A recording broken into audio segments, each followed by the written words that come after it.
Je vous souhaite bienvenue. Merci, merci.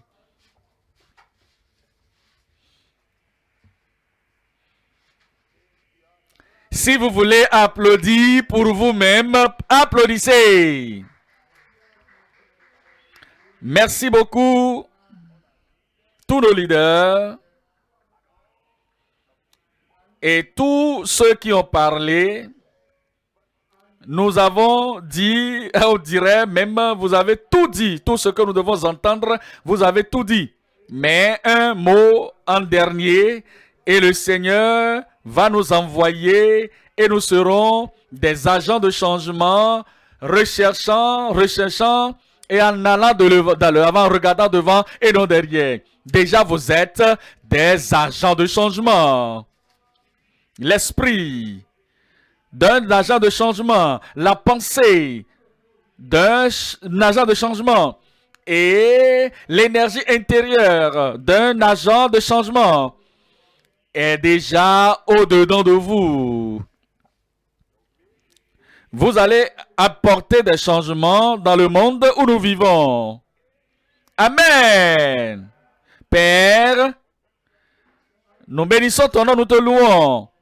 De grand Dieu que tu es. Père Seigneur, nous prions que ta pensée, ta force, ta vision dans cette grande mission, que tu écrives tout cela sur la table de tous les cœurs. Et Seigneur, envoie-nous avec le courage, avec la confiance, avec l'engagement et ce que tu nous as créé à faire, de changer notre monde pour le meilleur. Ce sera fait. Au nom de Jésus, j'ai prié. Amen. Dieu vous bénisse, vous pouvez vous asseoir. Comme je l'ai dit, très rapidement, nous allons mettre l'accent sur les choses. Maintenant que nous avons entendu tout ce que nous avons entendu, et maintenant que nous avons la force, la vision et la puissance, comment est-ce que je vais aller de l'avant? Comment ferai-je ce qui doit être fait? Je vous parle en ce présent des promesses sur le sentier d'un agent de changement stratégique. C'est un agent de changement. Il n'est pas debout dans un seul endroit. Il ne croise pas ses bras. Il n'est pas en train de fermer, de bloquer ses pieds. Il bouge. Il va de l'avant dans un sentier. Et cela doit être un sentier de stratégie. Et lorsque nous parlons de stratégie, nous parlons de la planification, nous parlons de la sagesse, nous parlons de fait de poser des questions. Est-ce que ceci va marcher? Est-ce que ceci va marcher? Je sais là où je veux aller, je sais ce que je dois faire, mais la stratégie, la méthodologie et le chemin, le sentier qui va nous amener là-bas et les promesses que le Seigneur nous a données sont là pour nous. Je voudrais vous donner l'histoire de l'apôtre Paul. Dans le livre de Philippiens chapitre 3, il dit, frère, je ne pense pas l'avoir saisi. Dans le verset 13, vous pourrez dire que cet homme-là, avec tout ce qu'il a fait, il avait atteint son point final. Il dit non. Il dit, je n'ai pas encore fini, mais je fais une chose. Je fais une chose. Il dit, si je voyage, il y a une chose qui me conduit, qui me guide et qui me pousse. Si je parle, si je prêche, il y a une chose qui me propulse. Si je mange avec des gens de mon calibre, des gens qui n'ont pas mon calibre, des gens qui sont élancés plus que moi, il dit une chose qui me conduit, qui me guide, cette chose que je fais. Si j'ai de l'argent et je pense à comment dépenser l'argent, il dit une chose me guide. Est-ce que je suis en bonne santé? Est-ce que je suis fort? Ou est-ce que je suis en train d'avoir encore la pensée pour réfléchir? Et j'ai la force pour bouger. Il dit, une chose me conduit, me guide. Il dit, une chose je fais. oubliant ce qui est en arrière. Beaucoup de choses sont derrière. De bonnes choses, de mauvaises choses, des choses de profit, des choses de progrès, des choses de persécution, des douleurs, les tensions, toutes ces choses, les douleurs, les pressions du passé, le progrès et les retenues du passé. Il dit, j'oublie toutes ces choses qui sont derrière. Et me portant vers, voici le point, c'est d'aller de l'avant, se porter vers, aller, toucher de l'avant, me portant vers ce qui est en avant. Quand vous vous tenez debout, vous vous asseyez, beaucoup de choses sont derrière vous, l'histoire est derrière vous, mais il dit, vous ne devez pas regarder à cela, ceci est déjà passé.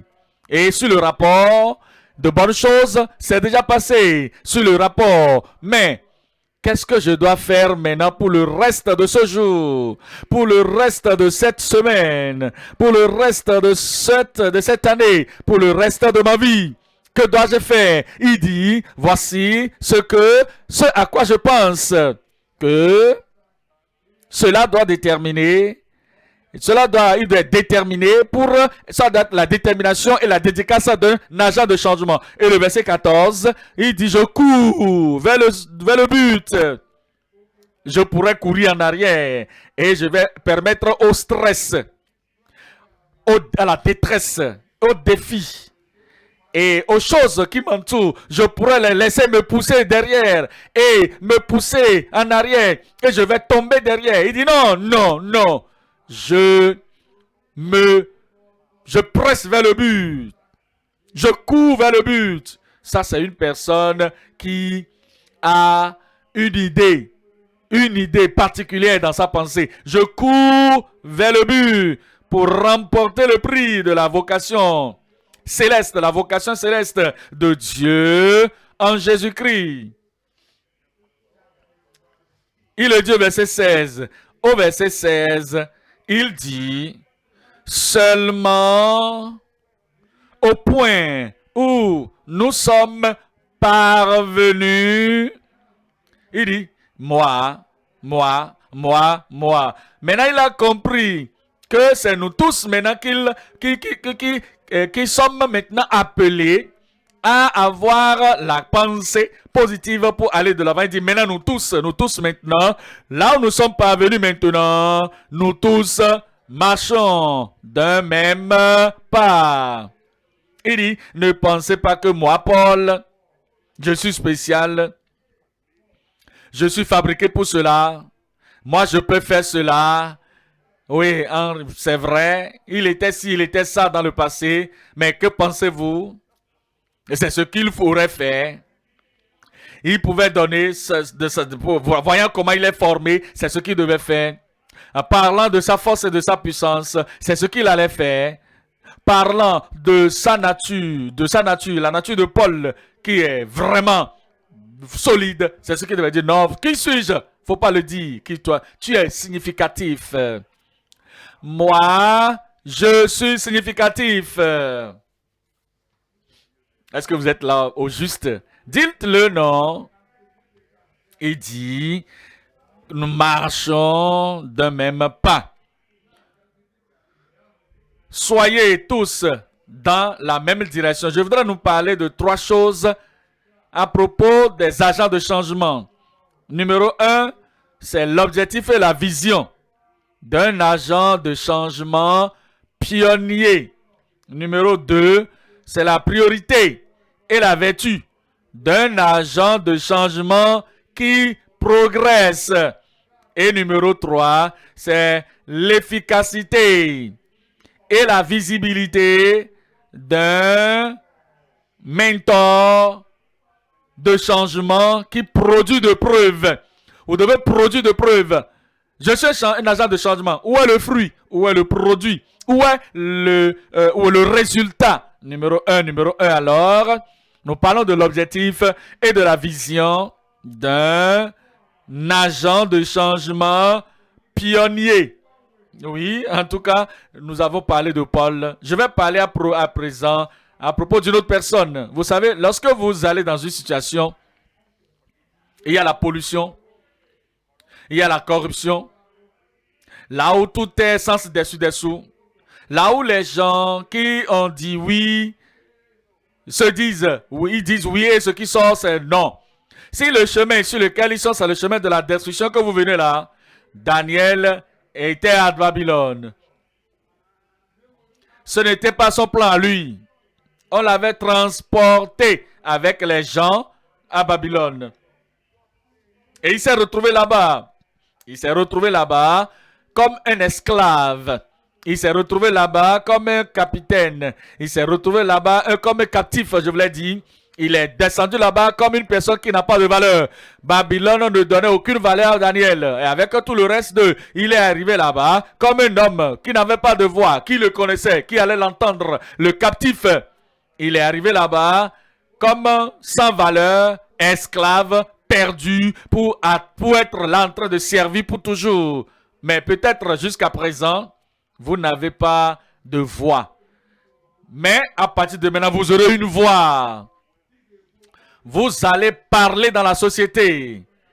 Peut-être que vous êtes venu et il n'y avait pas de la valeur placée sur vous. C'est seulement votre femme qui vous valorise, vos enfants qui vous valorisent, les gens qui vous connaissent qui vous valorisent. Mais le reste des gens, ils ne vous connaissent même pas, ils ne connaissent même pas votre nom. Mais votre temps est venu.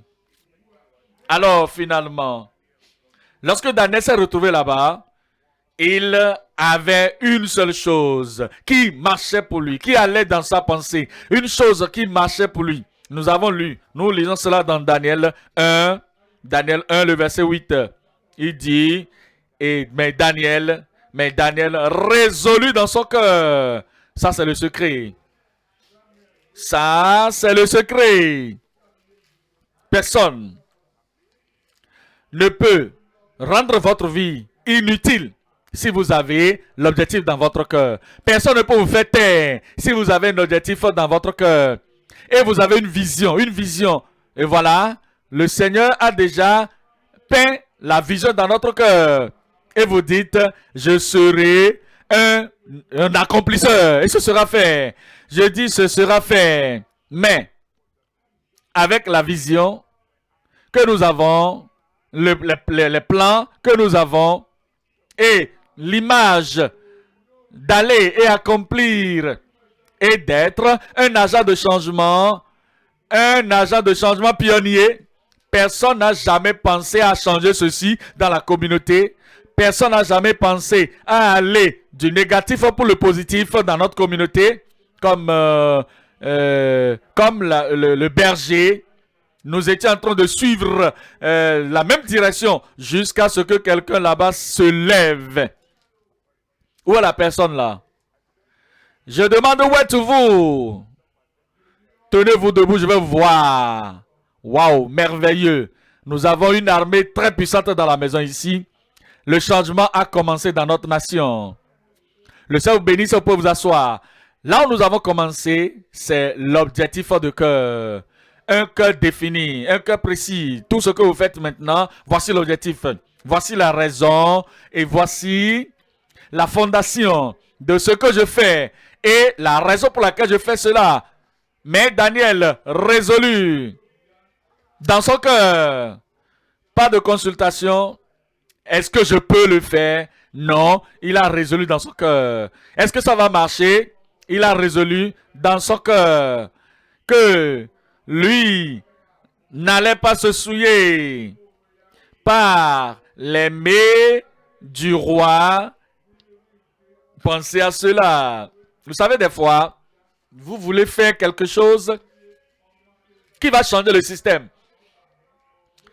Et les gens qui sont dans le système, ils ont beaucoup d'argent et ils pensent que tout le monde est en train de rechercher de l'argent. Ils pensent que l'argent va changer tout le monde. Mais pas Daniel. Pas vous. Et alors, il se lève et écoutez-le. Il parle de changement. Il parle de nous bouger. De bouger la communauté et le pays dans la direction appropriée.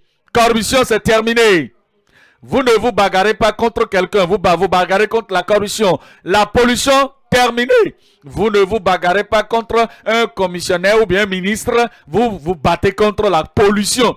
Les ténèbres, c'est terminé. Vous ne vous battez pas contre quelqu'un qui est en autorité là-bas. Vous vous bagarrez contre les ténèbres.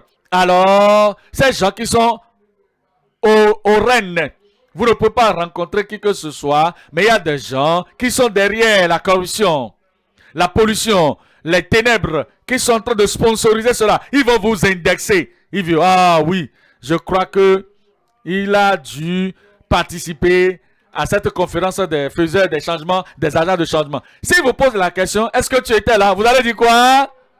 Oh oui, bien sûr, j'étais là-bas. Est-ce que tu es sorti et venu avec un objectif, un plan? Tu l'as dit quoi? Oui, en réalité, je suis venu avec... Est-ce que tu vas commencer maintenant? Qu'allez-vous répondre? Oui! Alors, il est parmi eux. Et ils vont maintenant amener quelque chose. Et ils pensent que tout le monde va tomber pour cela. Et ils mettent cela dans un sac. Et ils disent, monsieur, le maître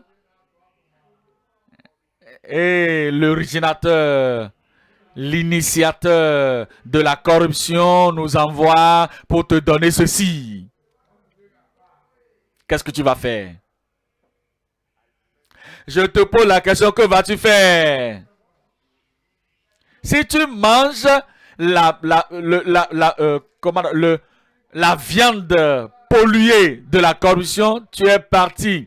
Tu n'es plus un agent de changement. Tu as été acheté. Mais Daniel a dit, moi, je résolu dans mon cœur de ne pas me souiller avec les choses de souillure, les mets du roi et le vin du roi. Je refuse. Je ne vais pas me souiller ni avec les mets du roi et par le vin de celui. Si je bois ce vin, cela va pénétrer mon cerveau, cela va pénétrer ma pensée et je vais oublier la décision que j'ai déjà prise à cette conférence. Et Daniel a dit non. Et toi, tu diras quoi? Tu es le partenaire de progrès de Daniel. Tu diras non.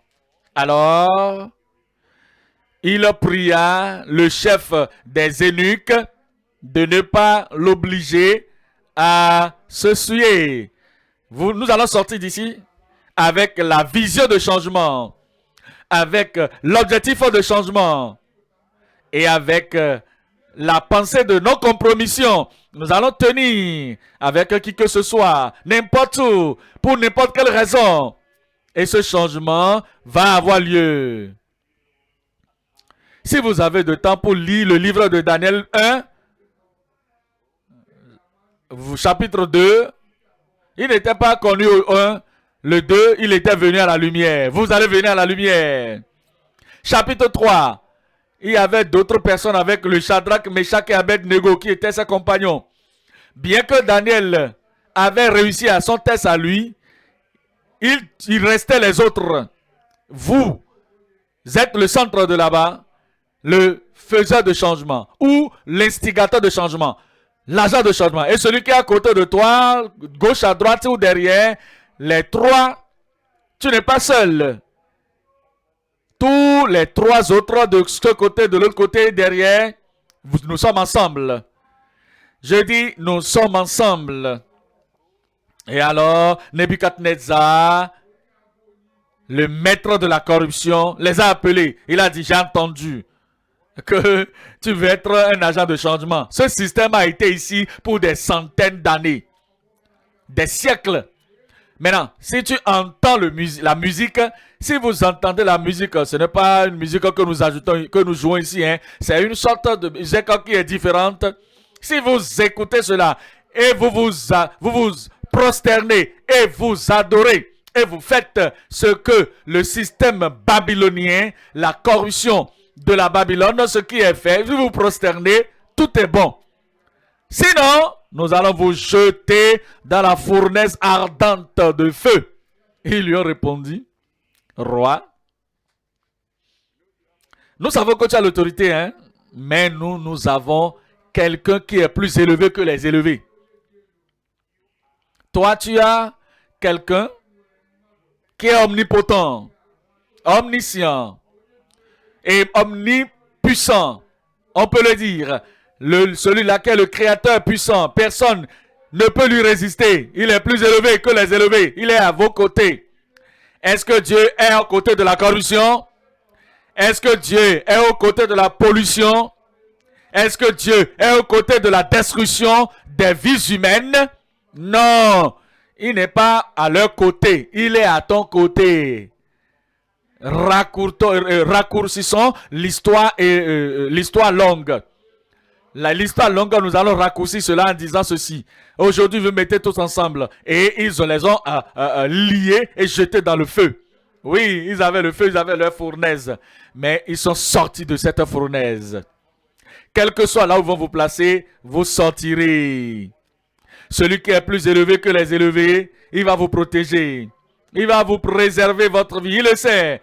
Il sait que ce pourquoi vous a créé, c'est de le faire. Et vous a révélé cela. Et ce sera fait. Chapitre 4 de Daniel. Il était dans les problèmes. Ils ont encore appelé Daniel. Chapitre 5. Ils ont eu un problème. Le fils du roi. Il y a des problèmes. Ils ont encore appelé Daniel. Chapitre 6. Certaines personnes se sont dit, voici, assez c'est assez. Voici cet homme. Quand est-ce qu'il est venu? Il n'est même pas quelqu'un qui est né dans cette nation. Et il est en train de faire des changements comme ça. Et ils ont décidé de le jeter dans la fosse aux lions. Mais il est sorti. Nous sortirons de leur feu et de leur fournaise. Nous sortirons de leur fosse aux lions. Jusqu'à ce que nous bâtissons le changement et nous amenons le changement que Dieu nous a suscité à amener. Le point, c'est ceci. Vous devez vous focaliser sur l'objectif. Focalisez-vous sur la vision. Nous sommes sortis pour aller dans n'importe quelle captivité et nous allons sortir parce que nous avons l'objectif et la vision des agents de changement pionniers. Bienvenue! Bienvenue dans la bergerie. Et nous le ferons ensemble au nom de Jésus. Numéro 2 ici, numéro 2, nous parlons de la priorité et la vertu d'un agent de changement qui progresse ou d'un modèle de changement progressif. Il y a d'autres personnes, ils étaient là, superficiels, ils pensaient, je voudrais faire ça, hein, mais vous savez, dans cette communauté, dans ce lieu, c'est très difficile et très défiant d'être le pionnier de quelque chose de bon. Ils ont l'intention, ils ont la pensée, ils ont le désir, mais leur pensée, c'est que personne ne peut faire cela parce que ceci est imbriqué dans ça, imbriqué dans ça, imbriqué dans ça, jusqu'à ce que toi tu te lèves. Et tu n'es pas seulement un agent de changement, tu serais un modèle de changement. Donnez-moi un très bon amen. Et vous avez une priorité. Vous savez ce qu'on appelle priorité, non? Il y a 3-4 choses à faire. Vous regardez à ces 4 choses, mais ceci est très important, mais n'est pas urgent. Vous regardez à l'autre, ça là aussi, ce n'est pas important, mais cela apparaît urgent. Et vous regardez à l'autre, ah, ceci c'est très important et c'est très urgent. Et c'est ça là que vous allez prendre et faire votre priorité. Regardez le pays et regardez ce que vous pouvez contribuer. Que pouvez-vous faire avec votre talent, avec vos possibilités, avec ce que vous avez. Oui, il y a beaucoup de choses que vous pouvez faire. Et certaines de ces choses importantes, mais pas urgentes. Certaines de ces choses urgentes, mais pas importantes. Eh bien, il y a des choses qui amènent la priorité. Ce à quoi vous devez vous concentrer et vous focaliser sur cela. Voici ce changement que dont nous avons besoin. Sinon, notre communauté va s'effondrer. Sinon, il n'y aura plus de leadership n'importe où, partout. Et tous ceux-là qui pensent qu'ils ont leur raison de faire ceci, de faire cela, ceci ne doit pas être, ceci ne doit pas être, ils s'en foutent pas mal de ce que toute la communauté soit détruite afin que eux seuls soient debout et que personne ne mange. Vous avez compris, non? Je ne voudrais pas dire manger le petit déjeuner qu'on sort. Personne ne va manger quoi que ce soit. Nous n'allons pas manger, ils ne mangeront pas. Alors, détruisez tout. Voici, c'est le moment où vous avez besoin de la priorité. Et vous allez dire, voici ma focalisation, voici mon attention, et vous devez sortir. Vous n'allez pas vous enterrer là-bas dans votre église locale. Vous n'allez pas vous enterrer dans votre mosquée locale. Vous n'allez pas vous enterrer dans n'importe quelle cabine. Vous devez dire, là j'ai une priorité. Et le Seigneur va vous soutenir par derrière. Et le Seigneur va vous supporter. Nous allons voir Actes des Apôtres, chapitre 20, le verset 24 à Actes, chapitre 20, le verset 24. Actes 20, 24, il dit au verset 24, il dit, mais je ne fais pour moi-même aucun cas de ma vie. Voici, c'est un homme qui disait, j'ai un plan, j'ai un objectif, j'ai un but. Voici, ceci sera fait en mon temps. Au travers de mon engagement, ceci sera fait. Et alors, des oppositions se sont levées de ci et de là. Et des planifications par les gens qui disaient, finissez avec lui, détruisez-le. De ceci et de là-bas sont venus, s'opposant à lui, le persécutant, parlant contre lui, le critiquant. Beaucoup de choses vous allez entendre. Vous n'avez jamais entendu ça auparavant. Jusqu'à ce que vous vous levez pour être un agent de changement. Ils vont dire, si je succombe, si je me soumets, si j'abandonne, rien ne sera fait. Alors il a dit, frère, j'entends tout. J'ai entendu beaucoup de choses, j'ai dit beaucoup de choses. Mais il voudrait que nous soyons convertis en son truc, j'ai entendu. Il veut organiser les gens pour qu'ils puissent être ceci et cela. Un leader visible, j'ai entendu, mais rien de ces choses ne me bouge. Donnez-moi un bon amen. Lorsque rien ne vous bouge, ne vous touche, lorsque les critiques ne vous bougent pas, lorsque les félicitations ne vous bougent pas, ne vous touche pas, parce que tout ce que va vous dire, les compliments, nous te respectons, nous faisons ceci et cela, que tu cours là-bas, tu cours ici. Tu sais ça, tu as déjà eu l'honneur, tu as déjà eu la vocation. Les compliments ne vont même pas te toucher. Les critiques ne vont pas te toucher. Donne-moi un bon amen, non? Et alors, que cela vienne de la droite ou de la gauche, ou cela vienne de dessous ou de dessus, partout, rien de ces choses ne te touchera. Je ne fais aucun cas de ces choses pour ma vie, mais il dit, ma vie même, je ne prends pas soin de ça comme au-delà de quoi que ce soit, parce que ma vie c'est entre les mains de Dieu. Il y a un verset des Écritures qui dit, vous êtes en Christ. Christ est en Dieu. Et c'est comme si vous avez une grande enveloppe et vous avez une petite enveloppe. Et vous, le monsieur précieux, vous êtes dans la petite enveloppe. Et avant d'atteindre l'homme de trésor qui êtes vous, on doit d'abord finir avec la grande enveloppe. Et avant de vous toucher même, ils vont d'abord toucher la petite enveloppe avant de vous avoir. Mais c'est impossible de toucher à Dieu qui est la grande enveloppe. Il ne peut pas détruire Dieu. Il ne peut pas même arriver jusqu'à même venir à l'objectif et le plan de Dieu pour votre vie. Impossible. Alors vous êtes en Christ et Christ est en Dieu. Alors rien. Vous ne pensez pas même. Ils vont. Personne ne peut rien vous faire sans que Dieu ne lui donne la permission. Vous n'avez pas dit un bon amen là, hein?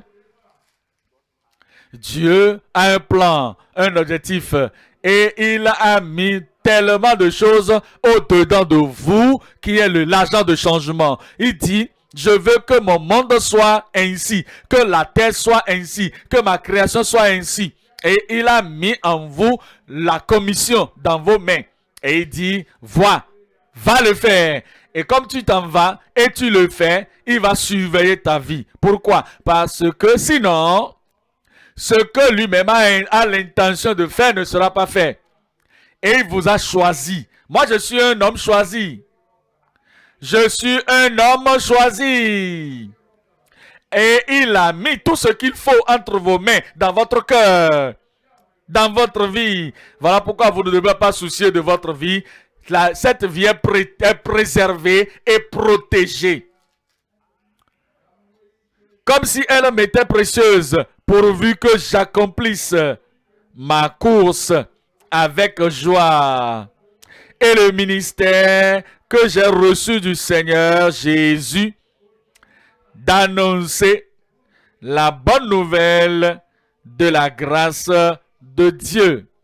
C'est ce que Dieu nous a donné. Et il sait, aussi longtemps qu'il reste sur le sentier, un agent de changement, un modèle de changement, que les autres vont dire, il est en train de courir. Nous allons le courir après lui, nous allons courir avec lui, et certains parmi vous vont même courir au-delà de lui. Numéro 2 alors, c'est la priorité et la vertu. La vertu d'une personne qui est debout sur le rocher des âges, le rocher, et qu'aucun vent ne peut le bouger, aucun commentaire ne peut le toucher, ne peut le bouger, aucun compliment, aucune condamnation ne peut le bouger. Et il a cette vertu, et il est en train d'aller de l'avant, et alors nous irons là-bas. Oh, tôt ou tard, nous allons examiner cet endroit, ce domaine, et nous allons marquer cela. Et ici, il y a un changement. Dans ce bureau, il y a un changement qui a eu lieu. Dans cette corporation, un changement a eu lieu. Dans cette communauté, regardez-moi ça, un changement a eu lieu. Parce que nous avons eu un agent de changement qui a suivi le modèle de changement. Numéro 3 ici alors, nous parlons de l'efficacité et la visibilité d'un mentor de changement qui produit de preuves. Un mentor de changement qui produit de preuves. Vous savez de quoi? Celui dont je vais parler maintenant, c'est une personne différente. Il s'agit de Joseph. Est-ce que vous connaissez l'histoire de Joseph? Il était vendu comme un esclave en Égypte. Alors, oubliez-le. Il a de rêves, j'ai de rêves, disait-il. Oubliez-le. Ils ont planifié de le tuer. De tuer le rêveur. Regardez le rêveur. Tuons-le. Et finissons avec lui. Et nous verrons ce qu'adviendra de son rêve. Mais si le rêveur est tué, alors le rêve est mort. Mais les gens ne tuent pas seulement avec des instruments de violence qui peuvent vous enlever la vie.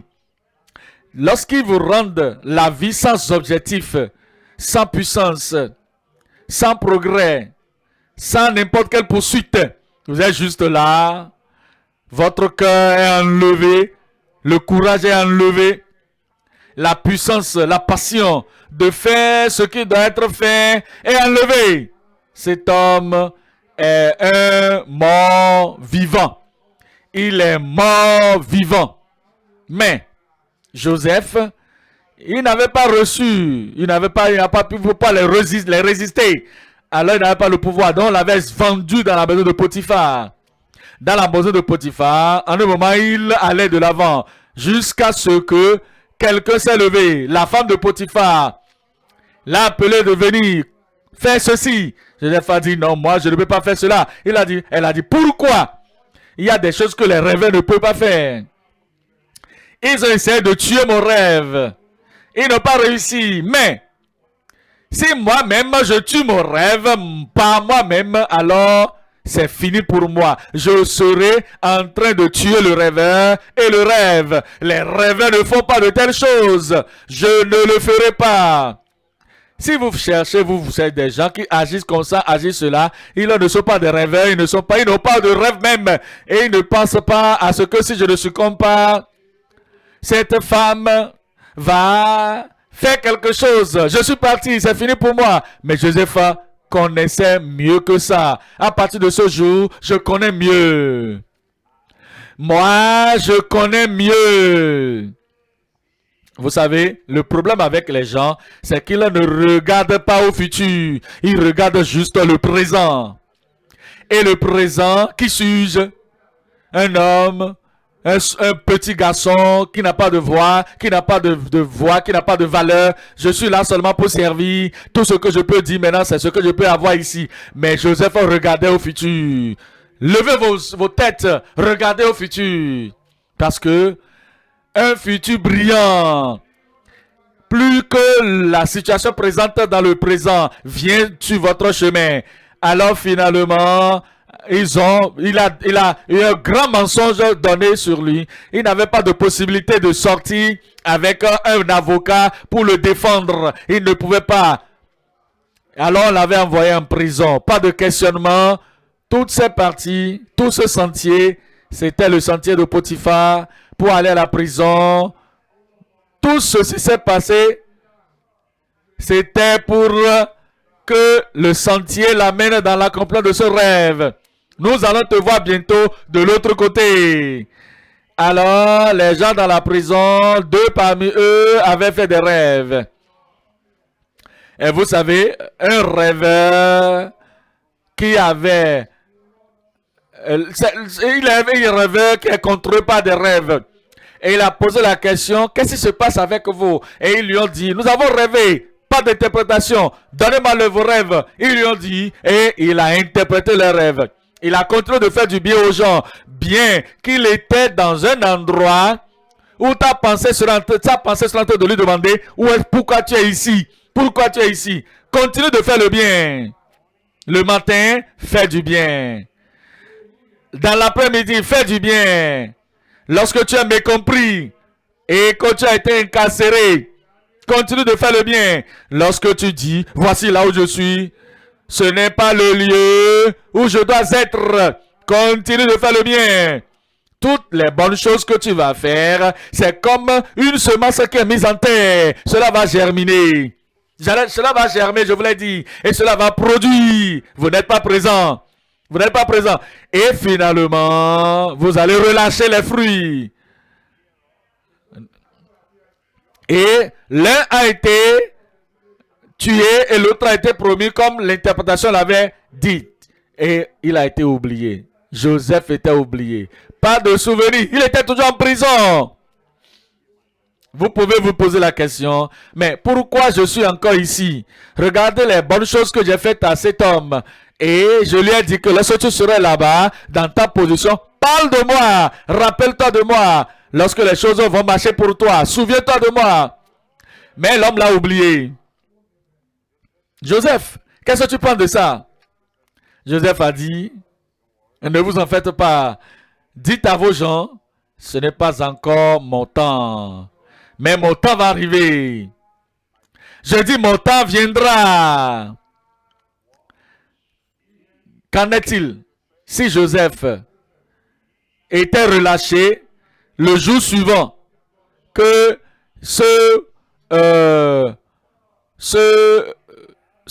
les chansons, cette échanson était retenue dans le palais de Pharaon, qu'il avait parlé de Joseph en même temps. Joseph, c'est ça? Tu as relâché. Merci beaucoup. Où est-ce que je vais partir à partir de là? Il ne peut pas retourner dans la maison de Potiphar.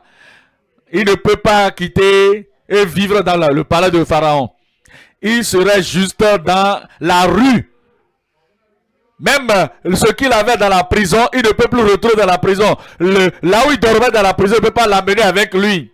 Dieu était en train de planifier des choses pour lui, comme il le fait également pour toi. 2 ans. Maintenant, Pharaon a eu un rêve. Est-ce que vous voyez? Si Dieu vous a donné d'être rêveur, vous êtes un interprète de rêve, et Dieu vous a donné cela, lorsque votre temps va arriver, vous serez le seul dans la communauté qui sera en mesure de faire cette chose que les autres ne pourront pas faire. Alors Pharaon a raconté son rêve à ses serviteurs. Oh, les chansons à Dieu, regardez, je me rappelle ma folie. Il y a un captif prisonnier.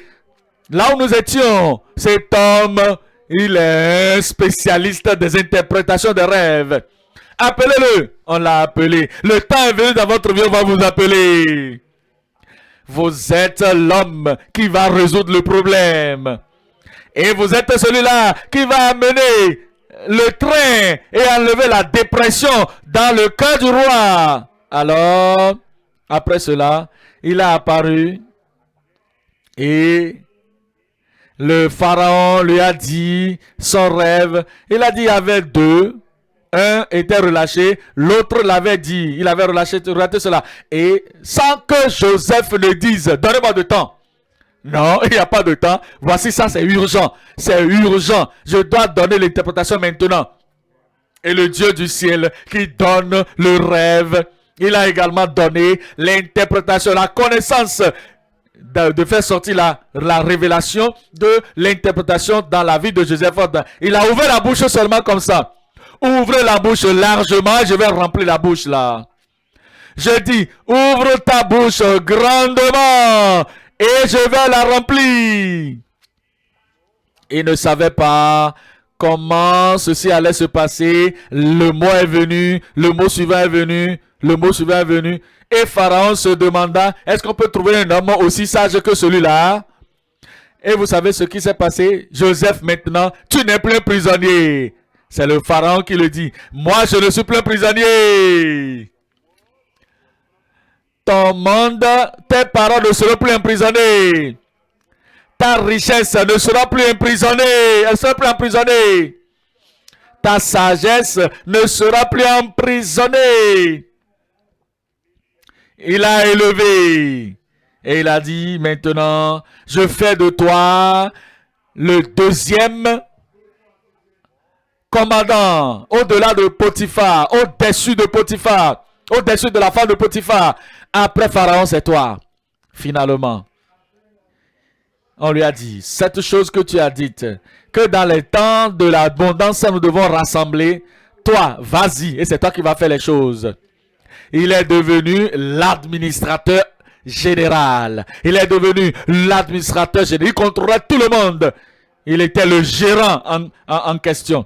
Il a dit maintenant, tout ce que Pharaon lui dit maintenant, tous mes sénateurs dans la nation de l'Égypte, voilà, c'est toi qui seras leur enseignant, tu seras leur mentor, tu seras celui qui va leur dire, allez ici, allez là-bas, allez là-bas. Tous les ministres sont sous toi. Dieu est en mesure de le faire encore. C'est vous qui êtes le choisi. L'agent de changement. Le modèle de changement et le mentor de changement. Finalement, la famine a affecté toutes les autres nations et même là où son papa et ses frères étaient, la famine avait atteint ce lieu et ils ont commencé par entendre des nouvelles, des nouvelles, des nouvelles. Est-ce qu'on n'avait jamais entendu de nouvelles sur la radio à propos de toi? Ce sera le cas prochainement. Nous ne pouvons plus cacher les faiseurs de changement ou les agents de changement. Nous allons entendre des nouvelles. Nous allons entendre des nouvelles que ses frères, seulement le dernier, était venu. Il n'était pas venu. On ne l'avait pas reconnu parce qu'ils se sont dit qu'il était mort. Mais tu ne peux pas mourir avant d'avoir accompli ton rêve. Alors on lui a dit, cher monsieur, oh, excellence et majesté, ils se sont prosternés dans leur culture, ce qu'ils faisaient pour savoir que voici, nous sommes tes sujets. Ils l'ont fait. Il leur a donné la nourriture, il a retourné leur argent. Le rêve a été accompli. Mais il a gardé l'un parmi eux. Il a dit, comme le papa n'est pas là, Benjamin, votre frère n'est pas là, il voudrait qu'il les ramène. Le papa et le dernier enfant. Alors à cause de cela, il devait faire quelque chose pour qu'ils puissent venir par force. Ils vont venir vers vous. Alors, il a détenu Siméon. Et ils sont retournés sans Siméon. Ils ont dit, ah, l'homme là-bas qui est en charge, c'est qui là? Je ne parle pas de Joseph, je ne parle pas d'histoire, je parle d'aujourd'hui. C'est qui a la charge des choses? Celui-là qui est en charge, il a dit d'amener Benjamin. Quoi? Joseph est parti. Non, papa, Joseph n'est pas parti. Joseph est encore là. Et Joseph qui a eu le rêve est maintenant celui-là qui est là en train d'accomplir le rêve. Alors, il a dit, ok, c'est pas grave, amenez-le. Et ils sont partis. Et Joseph finalement a dit, je suis votre frère Joseph. Je ne suis pas perdu, oublié. Je ne suis pas mort. Je ne suis pas dans le donjon. Je ne suis pas avec les Ismaélites auxquels vous m'aviez vendu. Je ne suis pas dans la main de Potiphar. Je suis maintenant ici, en haut. Où êtes-vous? Vous êtes ici, en haut. Et vous serez là-bas au nom de Jésus. Allez appeler mon père. Et il a envoyé des chars, de la nourriture. Lorsque le papa a vu cela, il a dit, ah, Joseph, mon enfant est en vie. Ton papa serait fier de toi. Ta maman serait fière de toi. Et ils sont tous venus. Et c'est ainsi qu'ils sont devenus d'une nation puissante. Vous ferez de cette nation une nation fière au travers de votre force, au travers de votre concentration, au travers de votre implication. Cette nation serait une grande nation plus que cela fut. Nous nous rappelons les années avant l'indépendance. Nous nous rappelons les années de l'indépendance. Nous nous rappelons les années qui ont suivi immédiatement l'indépendance. Regardez là où nous étions. Un naira était était 2 $. Nous nous rappelons. Mais aujourd'hui, regardez cela. Nous allons revenir. Et c'est vous qui devez vous lever comme des agents de changement.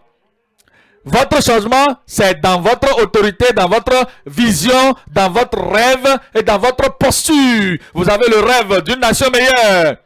Ce rêve vient de Dieu, par la permission de Dieu, est déposé sur vos épaules. Moi, je le peux.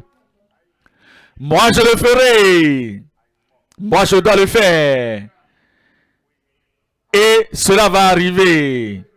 Tenez-vous debout maintenant et dédiez-vous à Dieu. Votre temps est venu. Le rêve, pour être un agent de changement, doit s'accomplir et sera accompli. Et ce dont ça a besoin, pour que cela soit, le Seigneur va le faire dans votre vie et au travers de votre vie. Dans votre vie et au travers de votre vie. Votre rêve ne va pas périr. Le rêveur ne va pas mourir non plus. Père, Dieu Tout-Puissant, nous te disons merci. Fais de nous des hommes d'objectifs. Que nous avons l'objectif et la vision. Et Seigneur, nous prions que nous serons des hommes de priorité et de vertu. Seigneur, nous prions que nous deviendrons des producteurs de preuves. Et nous serons des gens qui vont amener nos ressources, notre intelligence, tout ce que nous avons reçu. Nous allons mettre tout sur la table et au travers de nous, au travers de chacun ici présent, chacun là-bas, nous tous ensemble, nous allons changer notre nation pour le meilleur. Nous le voyons se produire. Nous l'acceptons, cela se passe. Et nous confirmons, nous affirmons que cela s'est passé. Au nom de Jésus, nous prions. Merci beaucoup.